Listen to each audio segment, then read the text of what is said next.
မင်္ဂလာပါတသားရမီမီတို့ရေတီတီလေး channel ကနေပြန်လည်ကြိုဆိုလိုက်ပါရနော်တီတီလေးရဲ့ channel ကနေတသားမီမီလေးတို့အတွက်ပျော်ရွှင်စရာနဲ့ဗဟုသုတရစေမယ့်ပုံမြင်လေးတွေအမြဲပြောပြပေးမှာဖြစ်တဲ့အတွက်တီတီလေးတို့ရဲ့ channel လေးကိုခဏခဏလာရောက်လည်ပတ်ပေးဖို့ဖိတ်ခေါ်ပါရနော်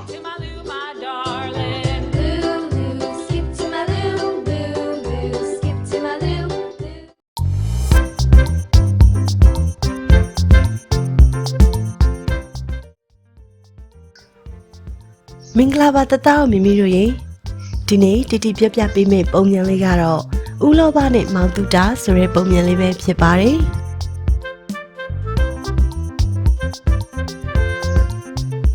တခါတော့ကရွာလေးတွေ့ရမှာအလွန်မှဆင်းရဲတဲ့မောင်တူတာဆိုတဲ့လူငယ်လေးနဲ့အလွန်မှချမ်းသာပြီးကက်စီနေတဲ့ဦးလောဘဆိုတဲ့တထေးကြီးရှိကြတယ်ဦးလောဘဟာကျွဲဝချမ်းသာသလောက်အလုံးမလောဘကြီးသူတူလည်းဖြစ်တယ်။တနေ့ဦးလောဘရဲ့အိမ်မှာအလုံးမွှေးသောစားစရာများကိုချက်ပြုတ်နေစဉ်ဟာအလုံးမွှေးလာတဲ့အနက်အရသာပါလား။ကြည်စမ်းငါအိမ်ကချက်ပြုတ်နေတဲ့ဟင်းရဲ့အနက်ကိုရှုပြီးစိန်ကြနေပါလား။မင်းနဲ့ငါတွေ့မယ်။ဟေ့မောင်တူတာငါအိမ်ကချက်ပြုတ်နေတဲ့ဟင်းနဲ့အောင်ခံရင်မင်းစိန်ကြနေရပေါ့လေမင်းကငါရဲ့ခွင့်ပြုချက်မရပဲငါရဲ့ဟင်းရာရဲ့အနက်ကိုရှူရှိုက်တဲ့အတွက်မင်းငါ့ကိုငွေတင်းက3ပြပေးရမယ်တထွေးကြီးရဲ့ခမရဲ့ဟင်းရာကိုမစားရပဲနဲ့ငွေတင်းများ3ပြပေးရရမယ်ဆိုတာမဖြစ်နိုင်ပါဘူးဖြစ်နိုင်တာမဖြစ်နိုင်တာကိုငါမသိဘူးငါအယော်ရမှဖြစ်မယ်ဤသို့ဖြင့်သူတို့နှစ်ဦးတရားသူကြီးထံသို့ရောက်ခဲ့ကြရတယ်တထေးဦးလောဘနဲ့မောင်တူတာတို့ဟာတရားသူကြီးဟာအကြောင်းစုံကိုပြောပြလိုက်ကြတယ်ဟုတ်ပြီမောင်မင်းတို့ငါရဲ့တရားစီရင်ဆုံးဖြတ်မှုကိုနာခံကြပြီတော့တရားသူကြီးက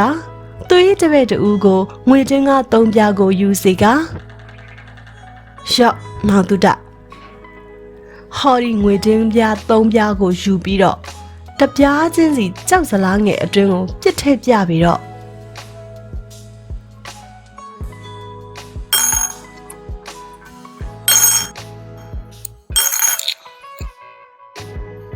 ဦးလောပါငွေတင်းက3ပြားကြရဲ့အတန်ကိုတိတိကျကျကြားရလားကြားပါရဲ့ခင်ဗျာဒါပေမဲ့ကျွန်တော်ငွေတင်းကားပြတပြားမှမရသေးပါဘူးတည်ရင်မှွေးလာတဲ့အစားကိုမောင်တုတမစားပဲအနန္တာရခဲ့သည်တင်လေငွေတင်းကားအတန်နဲ့သာကျေနပ်ပြီတော့တထေးကြီးဦးလောပါလေအရှက်နောင်တရခဲ့လေတော့သည်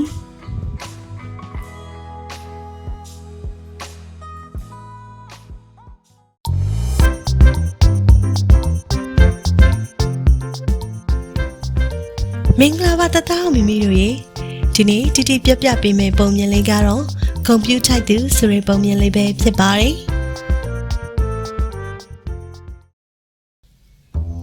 ရွှေဘိုးဒါပဲလေလမ်းထိတ်မှုသွားဝိုင်းမလို့မေမေမြန်ပြန်လာခဲ့အခုတလောခလေးတွေပြောင်းနေရယ်ခလေးတကူတွေတောင်းစမ်းနေရယ်ဟမ်ခလေးခိုးတဲ့ခိုင်းရှိတယ်ခလေးတွေခိုးပြီးဘာလုပ်တာလဲမမေနိုင်ငံခြားကိုရောင်းစားရလို့ပြောတာပဲဘယ်သူခေါ်မလိုက်နဲ့ဘာကြွကြွမစားနဲ့ကြားလားဟုတ်ကဲ့တော်ဆိုးတဲ့ခလေးတခိုးတွေငါဖော်ထုတ်နိုင်ရင်ကောင်းပါပဲထို့စဉ်မလိုက်ဘူးပြန်မယ်တဲဒီကောင်လေးခေါ်နေရမရဘူးခလေးလေးကိုအတင်းဆွဲခေါ်နေပါလားဒါမမေပြောရခလေးတကူပဲဖြစ်ရမယ်ဟုတ်ပြီလာကြပါဦးဒီမှာခလေးတကူဟာခလေးတကူဆိုပါလားဟဲ့လူ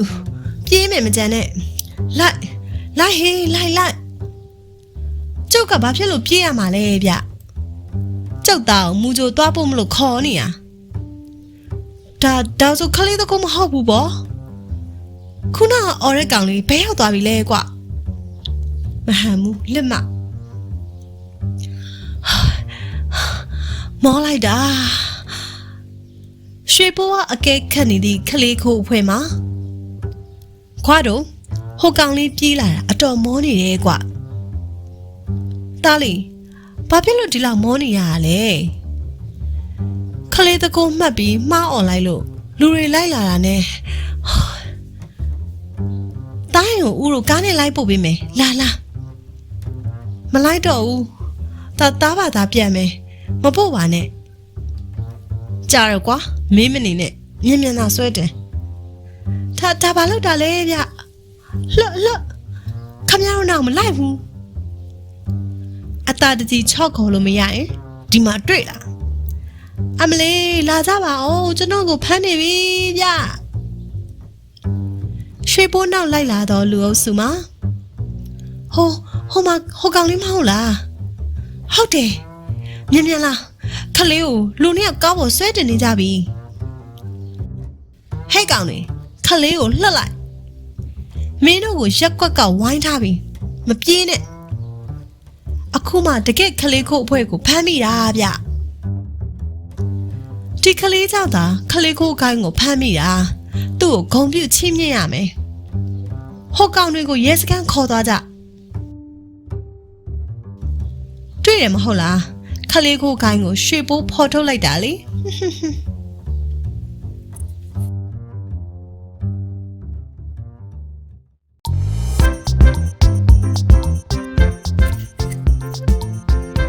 မင်္ဂလာပါတသားမိမိတို့ရေ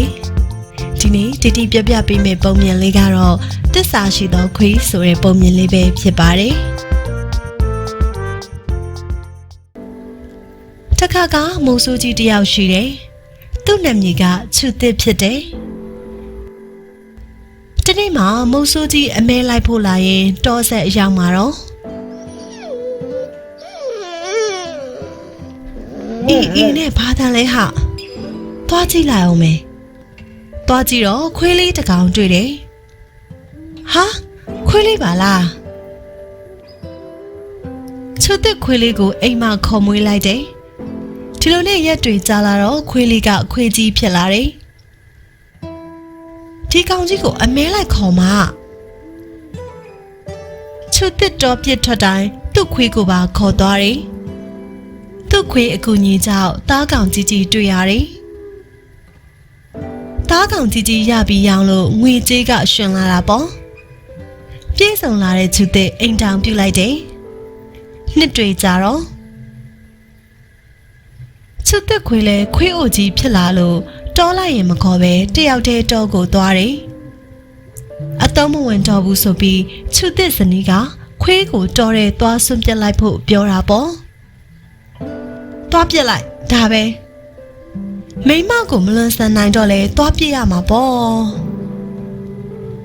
ချူတက်လည်းခွေးကိုပြစ်ပြီးနောက်မှာတော့ပြစ်ထွက်ခဲ့တယ်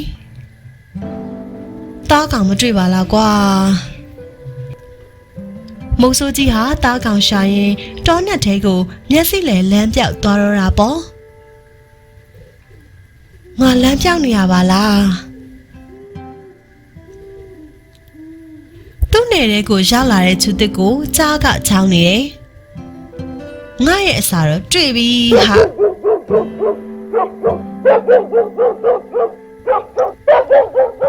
ချူတစ်စွန့်ပစ်လိုက်တဲ့ခွေးကတတိတ်ပေးပြီးဟောင်းလိုက်လို့ချူတစ်ကြားပြီးလှည့်ကြည့်လိုက်တယ်။ဟာကြားကြီးချူတစ်မြားနဲ့ကြားကိုပြစ်လိုက်လို့ကြားတည်သွားတယ်။ငါခွေကငါအသက်ကိုကယ်လိုက်တာပဲခွေးကသူ့တခင်ကိုလမ်းပြပြီးရွာကိုခေါ်ဆောင်သွားတာပေါ့မင်းလိုတစ္ဆာရှိရဲ့ခွေးကိုငါဘယ်တော့မှမစွန့်ပစ်တော့ပါဘူး